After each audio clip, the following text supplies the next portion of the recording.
Welcome welcome welcome. जवाल महाराष्ट्र केसरी पैलवान शिवराज राक्षे यांचं या ठिकाणी आगमन होतंय।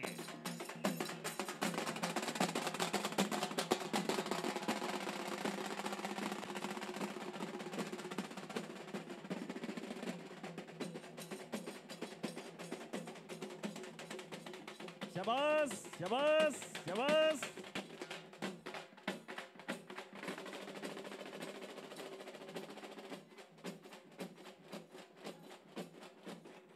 शाबास। पहिला शुभम थोरात आपण या आखाड्यावरती यायचंय।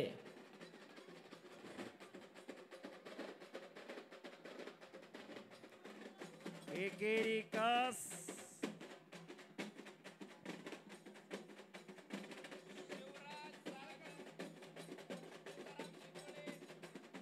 हो हो हो हो हो हो हो।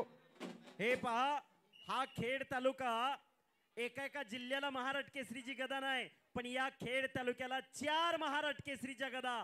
पहिली गदा 1976 साली पैलवान हिरामन बनकर यांनी मिळवून दिली। दुसरी गदा त्यांचे चिरंजीव विकी बनकर यांनी 2009 साली मिळवून दिली आणि तिसरी आणि चौथी गदा मिळवणारा हा शिवराज राक्षे, या खेड तालुक्याचा राक्षेवाडी गावचा सुपुत्र। कराटाळ्या सर्वांनी।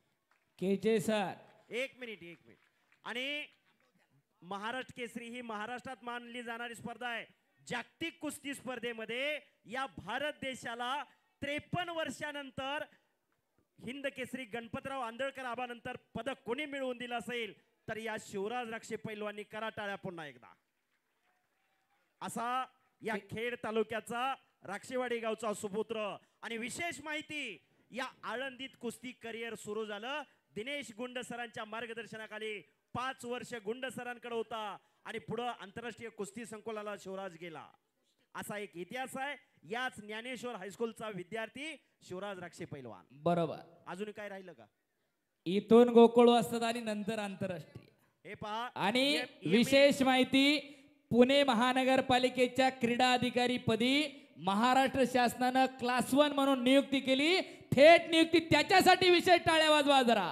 आणि या ठिकाणी उपस्थित होत आहेत थोड्याच वेळामध्ये या खेड तालुक्याचे महाराष्ट्र केसरी पैलवान विकी बनकर।